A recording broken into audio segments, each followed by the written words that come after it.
Let's get started, and everyone will keep joining us as we go along. Welcome to the Digital Democracy Learning webinar. As I said, my name is Melissa Zisengwe. I am a program associate at People Powered, and I'll be facilitating this conversation today. And just a reminder, this webinar is part of a series of webinars hosted in partnership with People Powered, Trust, Accountability, and Inclusion Collaborative, and the Open Government Partnership. These organizations have launched or completed programs and research that explores key challenges and frontiers of participatory democracy related to AI and other digital issues that are relevant for public decision-making and engagement. And in this series of webinars starting today, we will share some key learnings from this work, some best practices, some questions from the field, and some calls to action for different fields and actors. And I mentioned that the webinar is available in 4 languages, so just select the one you would like to hear the webinar in. Thank you. Next slide, please. And today we have a jam-packed agenda. We have quite a variety of speakers. So we'll start with presenting the Digital Democracy Accelerator by People Powered, which will include some of our award-winning projects. We'll also have the Digital Governance Program by OGP, and then we'll follow that up with some lessons for key actors such as government, civil society, government reformers, and funders. And then, of course, we'll have the Q&A, and in the end, we'll have a 30-minute optional breakout room where you can join the speakers and ask them further questions or just engage with them. Next slide. And yeah, we have quite a variety of speakers. We're very lucky. We have funders, we have experts, we have government in the room. We have people that are implementing participatory programs in digital policy issues. So I hope you're all excited to hear from everyone. And yeah, to start the webinar, I will start by just engaging you on this key issue. I think we can all agree that digital democracy has a variety of definitions. So what do we today mean by digital democracy? Well, we're talking about how we engage communities in governing digital technologies. So as digital technologies continue to accelerate and affect our daily lives, digital policy issues such as data protection, security, data ethics, equity, privacy, and so forth, they become more relevant for our lives. And most importantly, what becomes more important is how governments make decisions about these issues. And that's what we are trying to talk about today. So from your perspective, you can use the chart. What are some digital policy issues you think need digital participation and deliberation the most?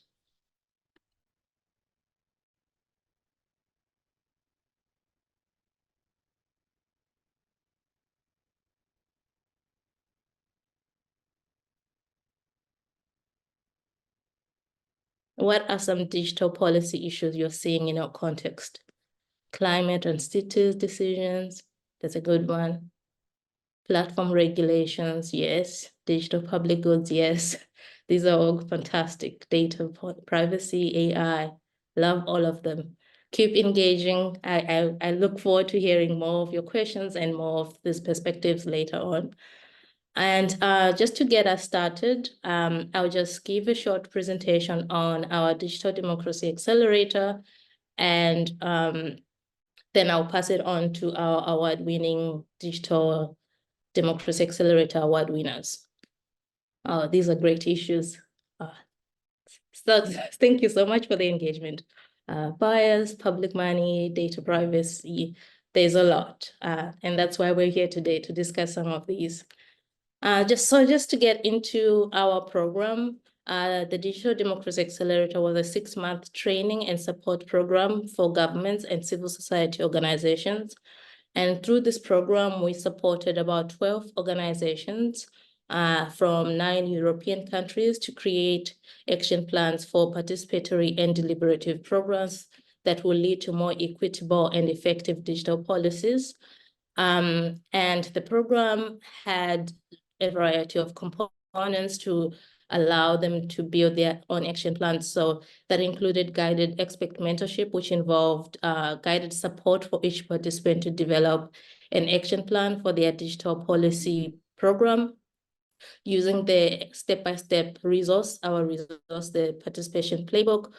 We also offered them global peer-to-peer learning, as well as self-paced training focused on participatory democracy and digital policy issues. And finally, they were provided with support grants for the implementation of the action plans that they developed. And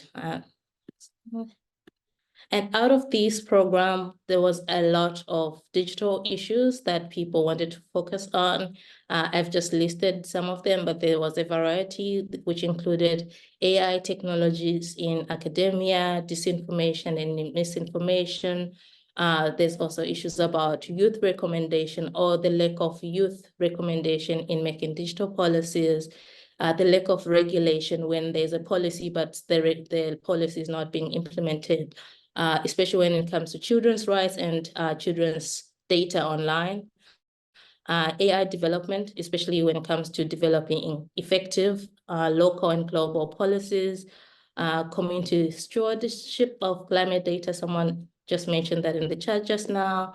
Open source software that's developed within government. How do we regulate that? Who regulates that? Digitalization issues faced by senior citizens, the youth, and migrant communities. And another one focused on enabling and strengthening the participation of migrants and marginalized groups in developing or at least shaping digital policies. So that was a variety of the action plans that came out of our program. And we learned quite a lot through this program. And the participants who have just completed their action plans in March are now implementing their projects. And as they get the projects off the ground, they are now overcoming some relatable challenges, such as insufficient support from stakeholders or the communities, or lack of funding and resources to implement these action plans. There's also, out of the program, elements that I presented earlier. Individualized mentorship was one of the most helpful that the participants found most helpful. As you know, digital policy plays out differently in each country, institution, and each context, and people often need individualized support to help them adapt their approaches to their context. So the mentorship provided personalized guidance and exchange between participants and our expert committee. And this was particularly relevant because when you're considering the intersection of digital technologies and social justice issues. And as much as many of the organizations on our participants list were experienced in participatory democracy and digital space, they did appreciate the exchange of ideas to adjust their goals and outcomes to their specific needs and regional context. And through this program, we enabled the 12 participants to create the very innovative and effective practices for their action plans. And we have built a shared knowledge as a community of digital policy issues and how they intersect with participatory democracy. For example, one of the programs that I mentioned earlier is focused on migrant communities in Greece, and they're often excluded from shaping digital policies on digital issues that affect them. And that program is focused on using participatory policymaking to approach to engage the communities through a multi-stakeholder workshop in shaping the use of a digital platform, as well as allowing migrants to actually revise the policies and the rules for how that platform is used in the migrants' context. So we're talking about what data is collected, how is that data used, where is it stored, who is it shared with, and so forth. And they aim to use this in their municipalities' digital strategy to ensure that it's inclusive and responsive to the needs of marginalized communities. And yeah, these are just some of the challenges and opportunities and lessons that we learned as we were going on. And as the participants implement their action plans, I'm sure there'll be other learnings that we will share through our other communications and future webinars. And for now, I'm sure you want to hear from other people. For now, we will hear from two organizations that won the 2 additional grants for their digital policy projects. We will start with Mateusz. Over to you, Mateusz. Thank you so much, Melissa. Hi, Mateusz from Field of Dialogue Foundation, based in Warsaw, Poland. So big hello from Poland, and thank you for this opportunity to participate in this webinar. And I'm also very pleased that as an active member of the People Powered, we have the chance to benefit from the grant funds provided by People Power and the Open Society Foundation. And in the Field of Dialogue Foundation, our work connects our passion for 2 areas: deliberative tools and current issues, policies issue in Poland. And we really believe that deliberative tools can help in various areas of public policy: climate, education, and especially now, the power of participation is needed in the digital policies. And this is why we have chosen the topic of protecting children's rights online. And this subject has become especially pressing due to recent press reports in Poland, and also media cases related to the hate speech in Poland. That's why it's so important for us in Polish cases, in Polish case. And we really believe that these topics address digital policy issue is current, and also had a really broad institutional environmental around it, like legal, governmental, and also non-governmental ecosystem around this topic. And also our focus is on the question: how can we ensure our children's safety on the internet? What can we do to strengthen the rights in this sphere? That's the main broad topic for our citizen juries or citizen assembly, because we still need to decide which of the tools we will use in the future activities.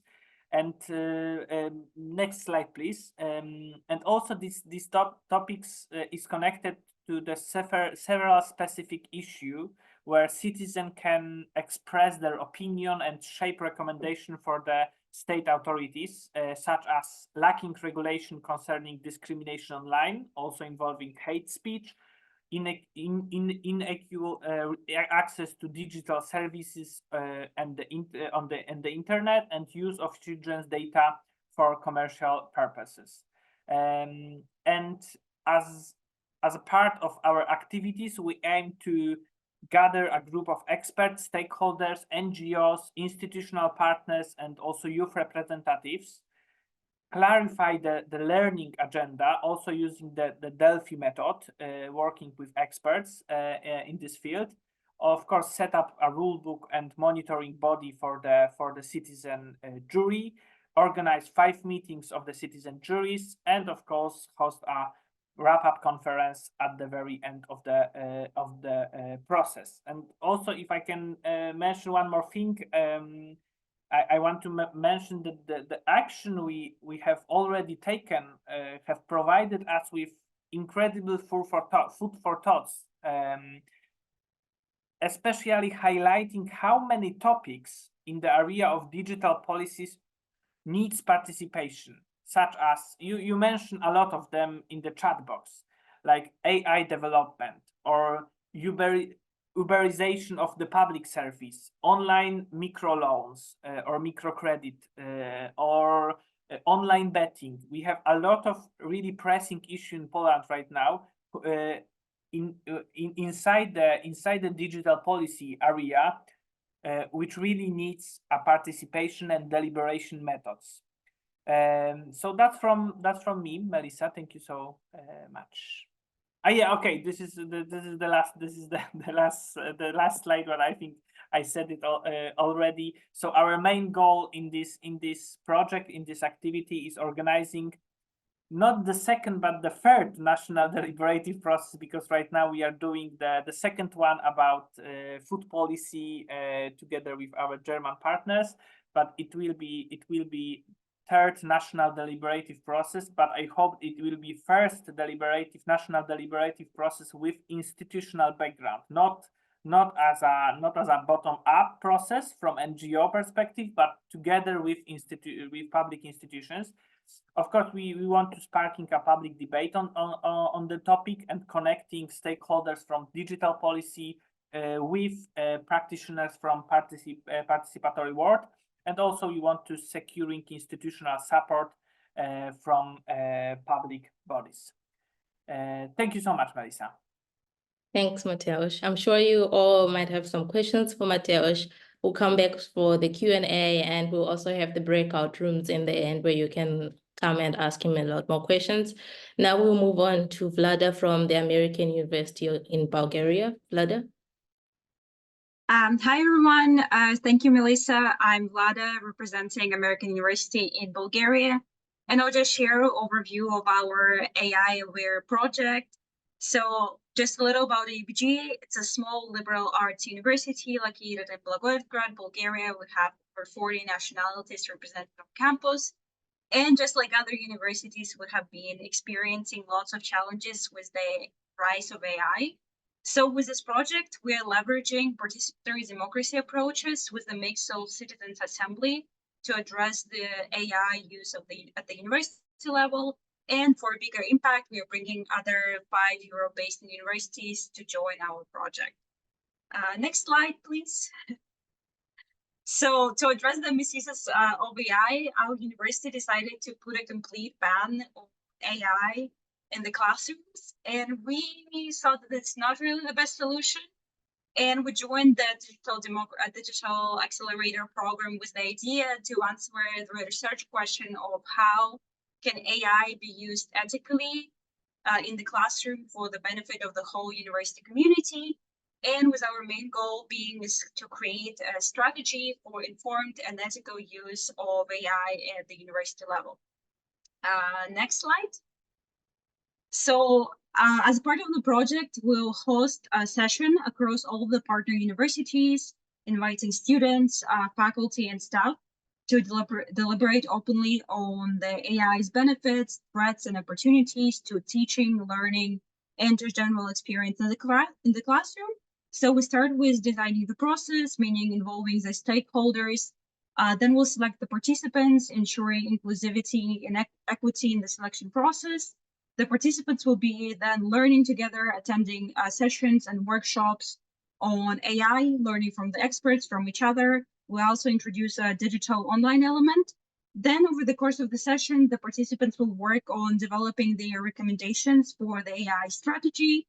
Then these recommendations will be presented to the faculty members and university leadership. They'll review it. Some changes will be made by the participants, and then hopefully it will be approved by the university.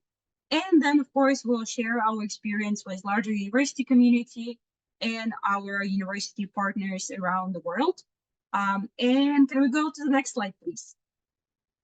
So about our main expected outcomes, we hope that this project will increase the trust and understanding between the students and faculty on the use of AI. We also hope that the students will be encouraged to implement the projects on the university campus following the similar model, since they're empowered and upskilled. We also hope that our universities who participated in this project or will hear about this project would be curious about the model and will be interested in implementing similar projects on their university campuses. Can we go to the next slide? Okay, so just our main goals is to create a safe environment for the open discussion on the use of AI at the university. And also the culmination and the main output of the project is being a set of publicly sourced recommendations on the AI use, which could basically serve as the basis and a cornerstone of the using AI at the university and academic settings in general. And can we go to the next slide? So this project is generally highlighting this cliche phrase that collaboration is the key. So when we started reaching out to the universities, we figured out that there's actually a lot of individual effort happening, and our project and support from People Powered is just coming at the right time. So with this, we're uniting individual effort in more collaborative approach in addressing AI. We also figured out that the universities are actually not free from bureaucracy and other structural obstacles. So sometimes addressing these issues through joint action actually could bring a lot of benefit. And we also would like to promote more culture of shared learning and expertise. And that's why we'll be inviting partners to come to UBG campus in July. And for all of us come together and try to figure out how we can adapt already existing action plan for everyone to join, participate, and actually get benefits and adjust it to their context. And can we go to the next slide? Thank you. So, I will finish with some reflections on just generally importance of this project and importance of similar initiatives and need to fund and support them. So the project like this creates a foundation for open and ongoing discussion on the university campus. And it easily very much could extend beyond AI. It could be climate, it could be anything else that concerns larger communities. It also introduces new mode for organizing projects.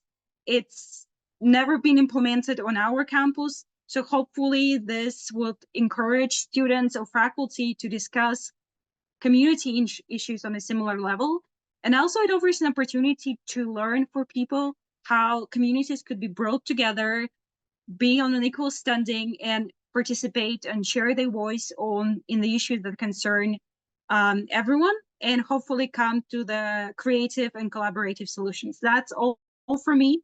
Thank you very much, and I'm happy to address your questions. Thanks, Vlada.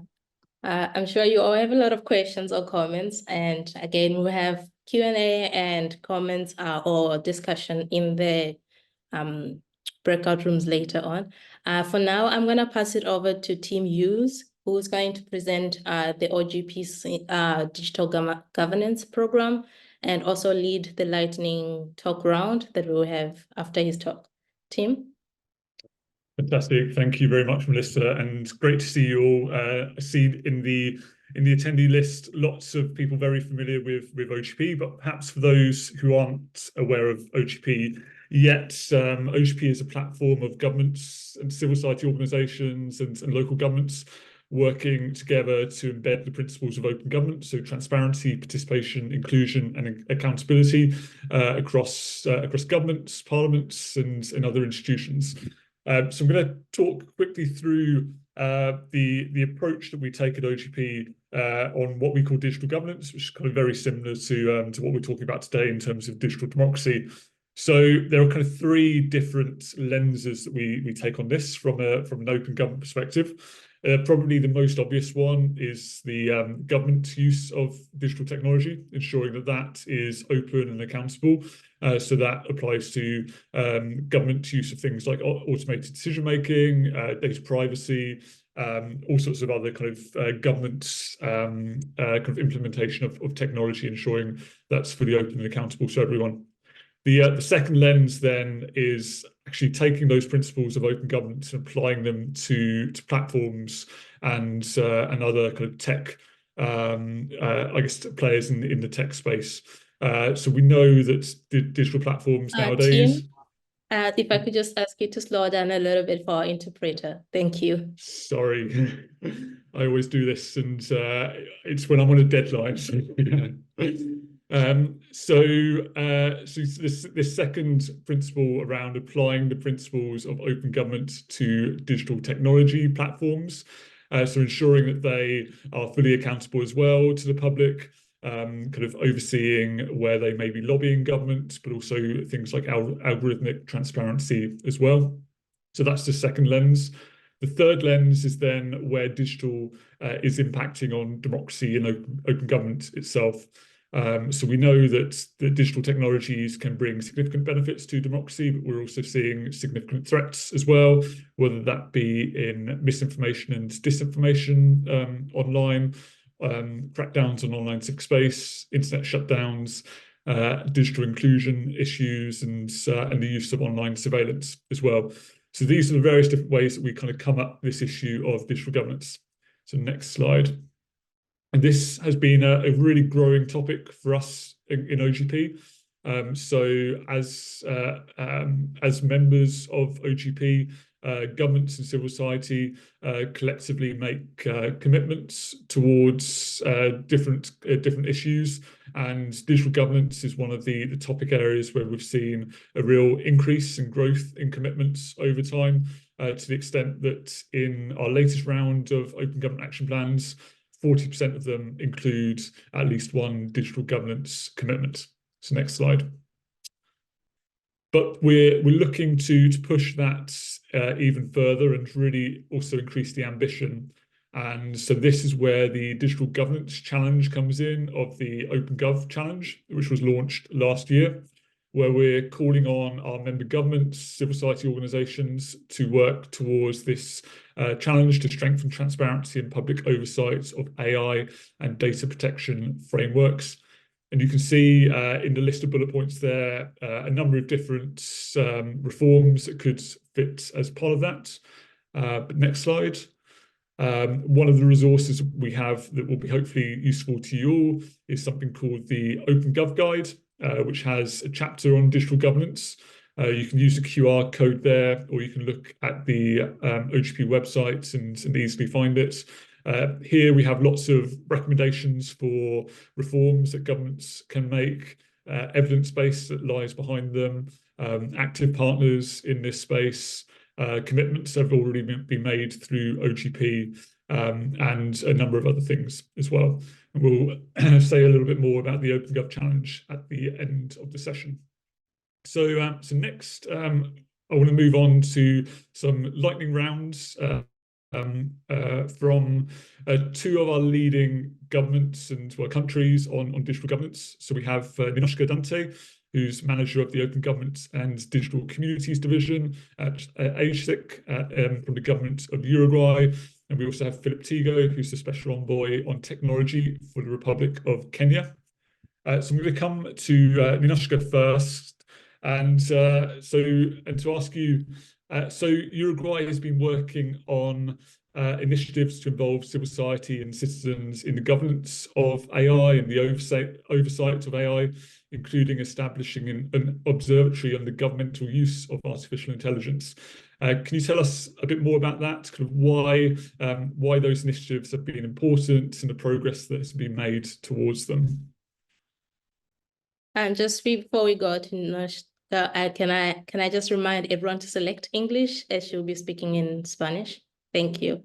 It's the interpretation symbol at the bottom. Just select English and mute original audio. Thank you, everyone. Thank you very much. Thank you, Tim and Melissa. Thanks for inviting Uruguay to this space. My name is Ninoshka Dante, and I work for AGESIC, which is an agency of the government of Uruguay.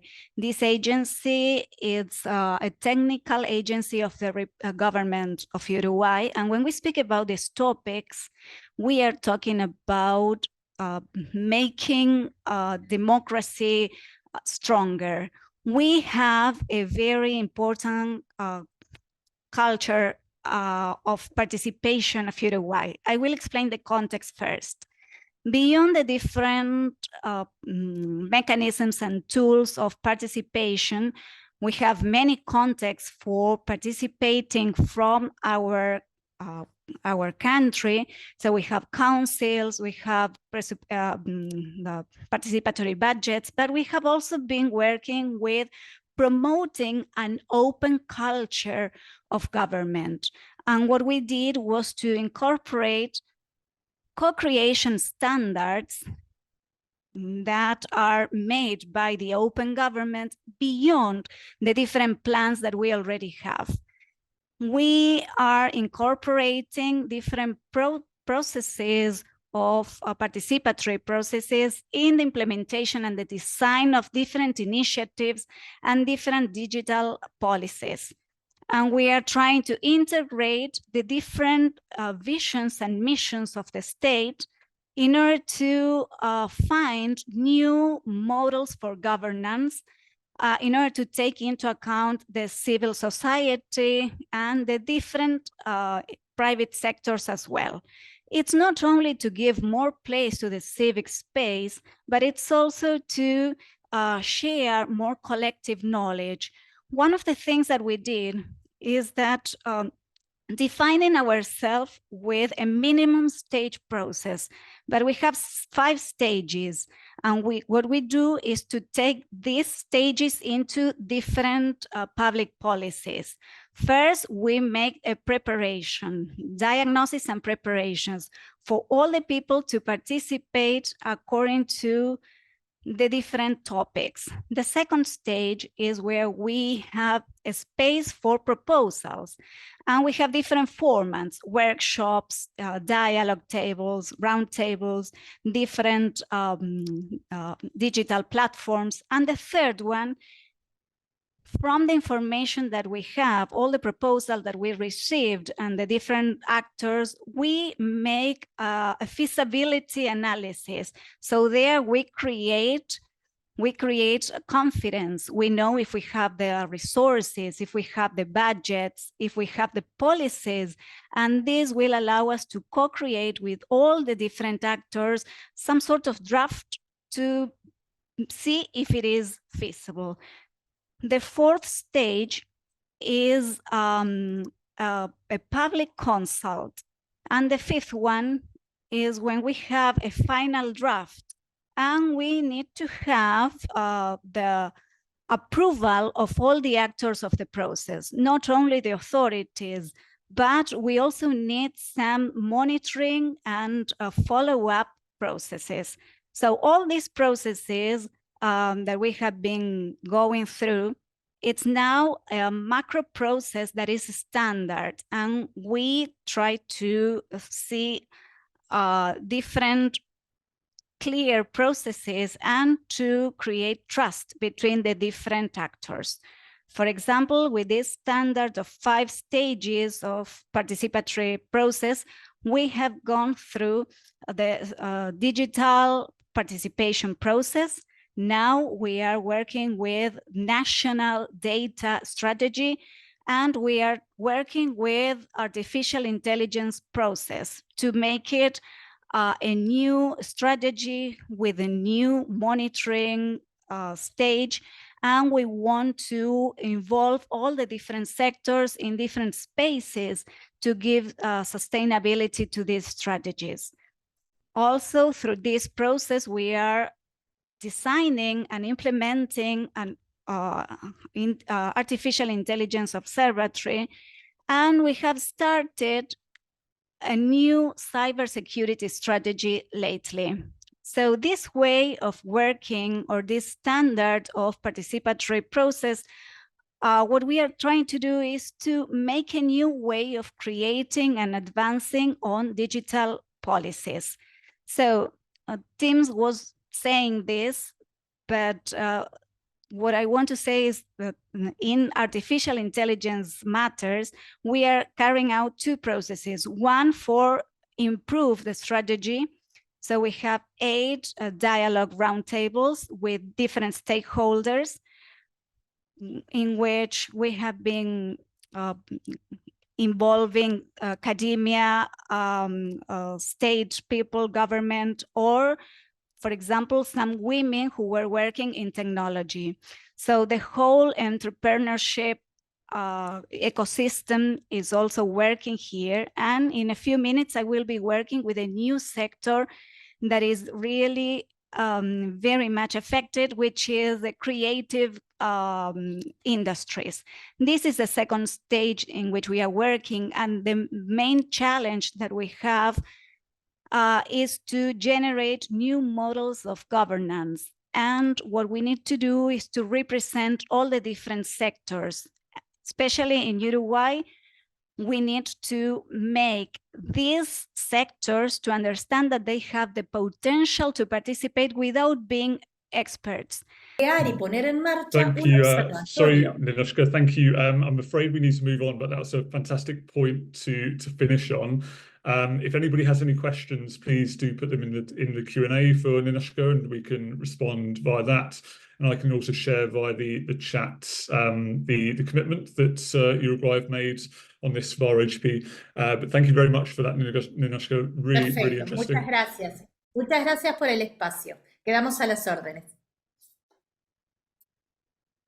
Great, thank you. So next we'll move on to Philip Tigo. So Kenya is currently the lead co-chair of OGP, and Kenya is leading on this issue of digital governance internationally, but also domestically have just recently made a commitment via OGP to ethical, safe, inclusive and responsible and human rights-centered digital transformation. So Philip, can you tell us a bit more about that, kind of why it's important in the Kenya context and what you're aiming to do? Thanks so much, Tim, and thanks for everybody for joining. I think the first thing for sure, and I think we all agree that it's no longer a digital divide. It's basically an opportunity divide, and that's how we see it. And that the commitment we've made is, yes, to address digital inclusion as we transition to actually automating a lot of services. So Kenya has embarked on a very ambitious plan to automate about 18,000 public services. And so if you're going to do that, then it's not about digital, it's also the other infrastructures you want to build. So I think this sort of commitment is important. Also because understanding that citizens have many personas. Your people are aged. We have a very young population of 19.7, but there are some people in the rural areas. The areas that have been historically marginalized. We know how connectivity is not everywhere, but then also ensuring that also we have and recognize that we have women, youth, and persons with disability. And so that's really the issue around equitable access. The second piece, of course, is building public trust. And the idea is that you cannot digitize trust when trust does not exist in the real world. So I think part of the process is how do we ensure that you build or you digitize with people so that the process of building and that collaboration is the one that digitizes trust per se, and we have a healthy relationship between citizens and government. The third piece, of course, is ensuring that the product of that is actually inclusive governance. For the longest time, as you know, people feel very disconnected from government. We know trust is an all-time low globally on government, and I think that process then of ensuring that people are included in this process reduces those historical inequalities, but then creates a firm foundation for a future that is co-created by citizens. The aim of the reforms, of course, for us, one, I think, is to figure out how to establish, people don't like to be coordinated, you know how silos operate. So the idea is that thinking through how we can have a consultation and cooperation mechanism that basically has a multi-stakeholder DNA into it, so that all voices are heard in the digital process. And when we're doing this, second part, of course, it's about data governance, and it's about digital governance. So how do we ensure that that commitment also creates a framework where we have, we ensure safe, secure, and responsible digital transformation that safeguards human rights and fundamental freedoms online, and whether it's freedom of speech, privacy, data protection, and safety. And we've seen an increased challenge around violence against women online. It's been increasing ever since COVID came. So how do you ensure that those ills are not translated in our world that is becoming increasingly digital quickly? Of course, we must promote public participation. And so how do we ensure that we open channels for meaningful citizen engagement and citizen feedback, but also ensure that citizens' voice become the primacy and the priority around this technology-enhanced world? I think the last and final one, and I always say this for us, is not about regulation. It's about agile governance. And so how do we ensure that we are not rushing to hard code a lot of these things in a world that is increasingly, yes, digital, but increasingly moving very quickly? It's impacting how we live, learn, work, communicate, and engage, and changing very rapidly. So how do we ensure that we strengthen that fabric of agile governance in the way that, yes, we ensure safe, secure, responsible, and trusted adoption of digital technologies, but at the same time, we build public trust by creating this mechanism of agility. And so that you have soft regulations where you can, hard regulations when we know what it is, but into that extent, continue to engage citizens. Thanks, Tina. Fantastic. Thank you very much for that, Philip. So I'm now going to pass back to Melissa for the next part of the agenda. Thank you. And now we will have more more lessons, we'll hear from Valentin. He will be sharing some reflections and highlights. We can't hear you. I can't, Melissa. Can everyone else hear me? Good. All right. All right. So thank you everyone for those insightful lessons and what's going on in the two different countries. We now learn from our digital democracy accelerator mentor, Valentin. He will share some reflections and some highlights and some learnings, especially for government and civil society. Valentin?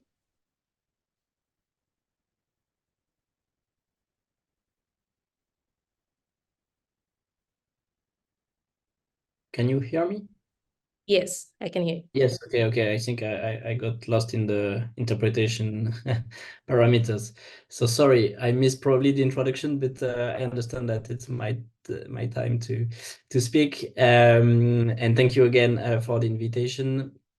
Very quickly, I wanted to share a few lessons, three in fact, from being a mentor in the Digital Democracy Accelerator program, as well as an entrepreneur in civic technology for the past 10 years in France and Europe, and also part of OGP community here in France. The first one, and I think it's obviously important to discuss it even while we are connecting digitally. In-person engagement is important when we talk about those digital policies. Especially on a daily basis, we obviously have a lot of tools to connect, but at some point it is really important to meet in person and discuss, because the discussion can be much richer. And in this specific area, we had a very good time in Berlin last November with the cohort of the Digital Democracy Accelerator. It was the launch of the program, and it was, I think, really beneficial for all of us, especially speaking on behalf of the mentors, to know each other, to know the mentees, to have the opportunity to share some small talks and obviously having a dinner, a few extra activities outside of the workshop, to just basically meet and understand more what were the projects and who were the person in charge of them. So then it made the whole remote part of the program much easier for us.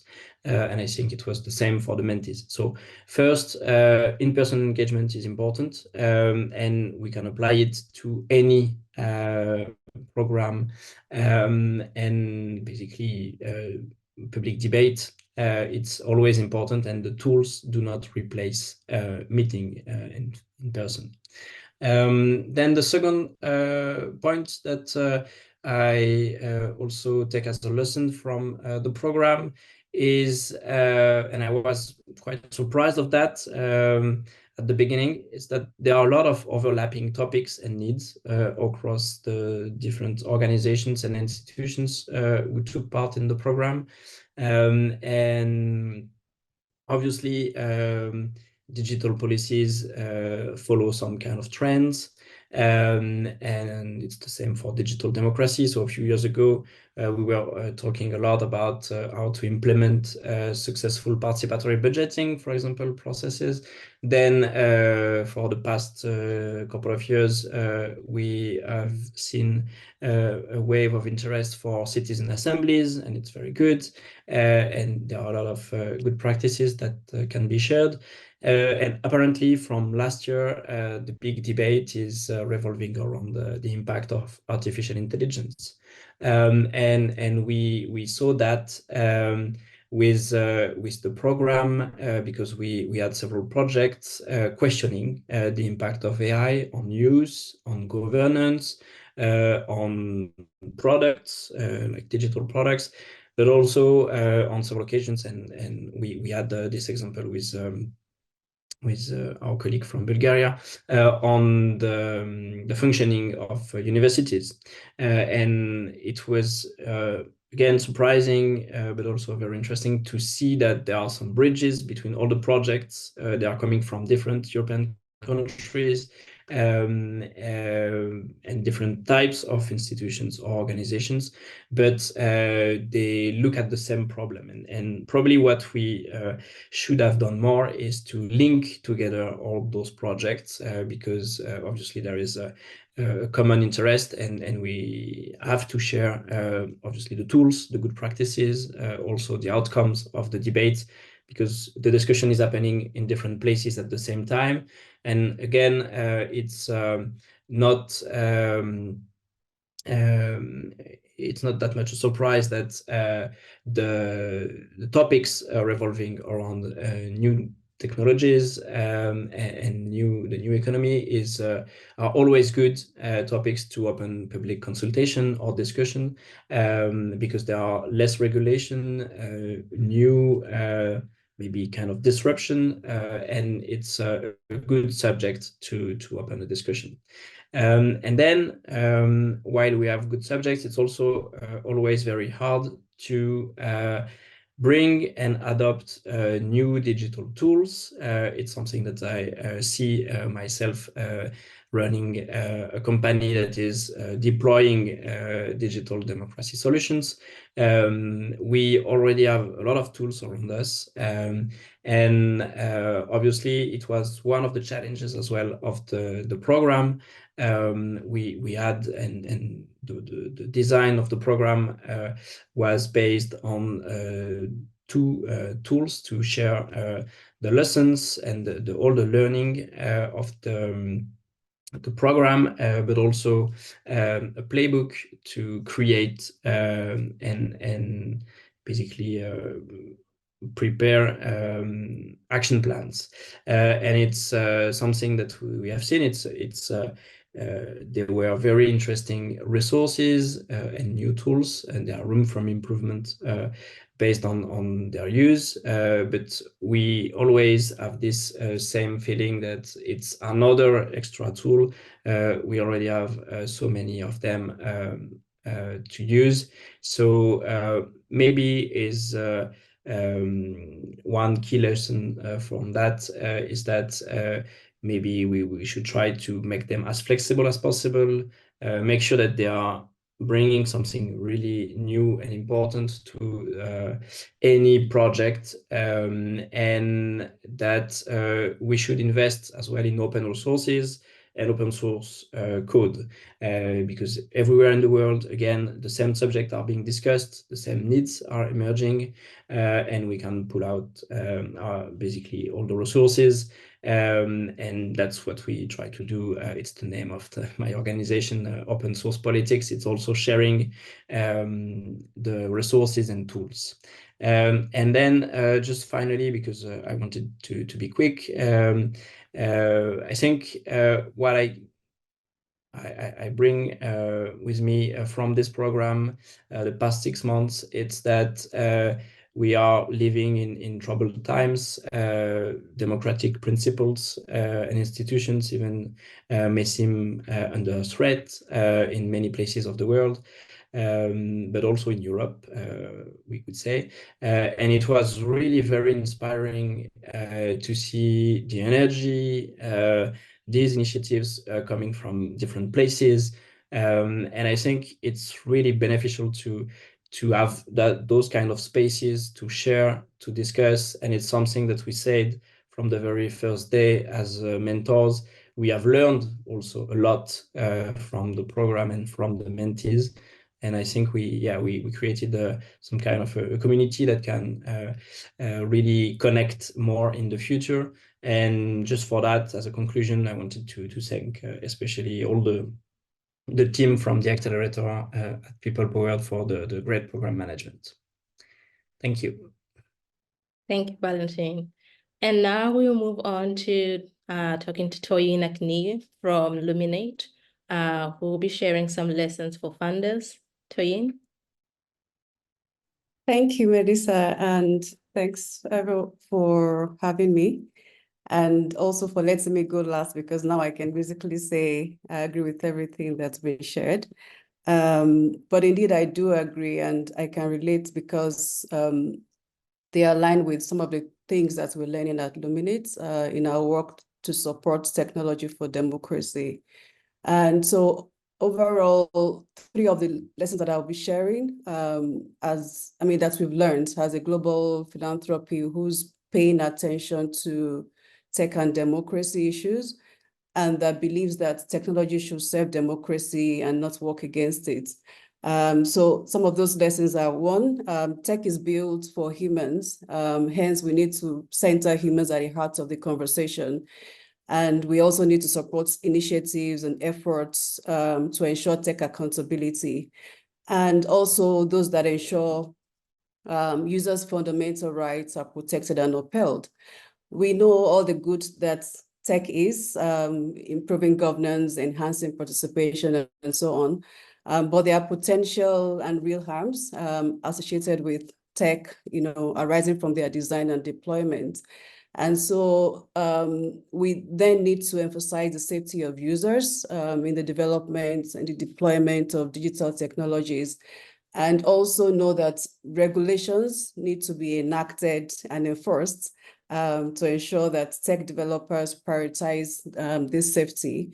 And the reasons, without belaboring those, include that the harms caused by big tech, such as abusive labor practices, data breaches, spread of polarizing and generally, I think, harmful information and so on, they have real impact on people, many of whom are vulnerable, like children, young persons, and sometimes people in the global south where regulations on technology are still being developed.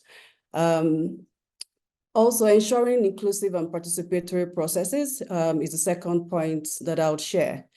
AI and other new emerging technologies provide an opportunity for us to take the lessons that we've extensively learned and documented forward. Lessons around inclusive and participatory governance, in designing technologies, in developing global, regional, and country level regulations, or even policies and strategies, and also in global processes and conversations around digital governance.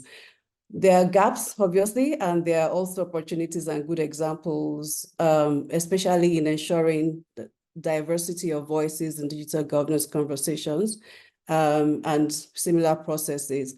And some of these good practices and lessons are emerging from the global south. I think the examples of inclusive processes that bring together, stakeholders from across sectors, and an example that I'd also like to share is an AI collective initiative, which was recently launched in Nigeria, for example, and the constitution of that, reflects this inclusive approach that I am speaking to.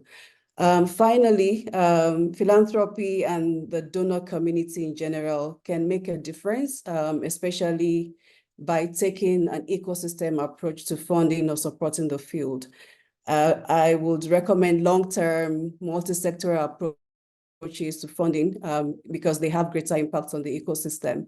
The Nigeria AI Collective that I referenced just now, which Luminate is funding, is an example of this sort of multi-sectoral ecosystem approach. And we hope to learn lessons, that can be applied across Africa and globally about this funding approach, especially in relation to AI and tech governance in general. Also exploring funding issues across the digital governance value chain, and exploring, taking a context-specific rather than a one-size-fits-all approach to funding is essential.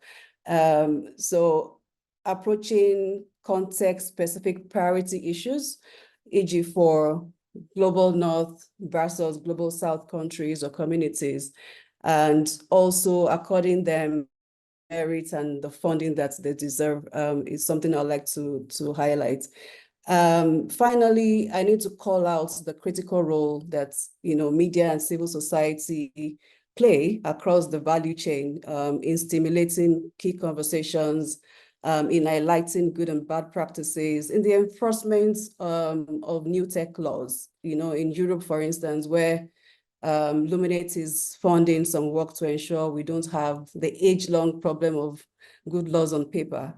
And here I will emphasize how critical it is to support efforts that ensure the protection of these actors and the civic space in general. I think I'll stop there just to give others space. Thank you so much. Next slide, please.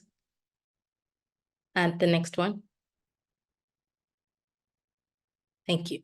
There's just some few next steps that we developed, and we can share the links in the chat for everyone. If you're a civil society, if you're a government, if you're a funder, these are some of the next steps or opportunities you can take advantage of. And let's just share the links in the chat as we're short on time. We were very ambitious with our speakers. We had a lot of speakers today, but this was an important discussion to have. So I think we've done very well. For now, I think next slide, please. To just remind everyone that we will have more of these webinars. The next one will be on inclusive democracy, and it will be on June 14th. So please register and join us again. And for now, we can go to our breakout rooms where the speakers can also answer some of the questions that you've been having, and you can have further discussions with them.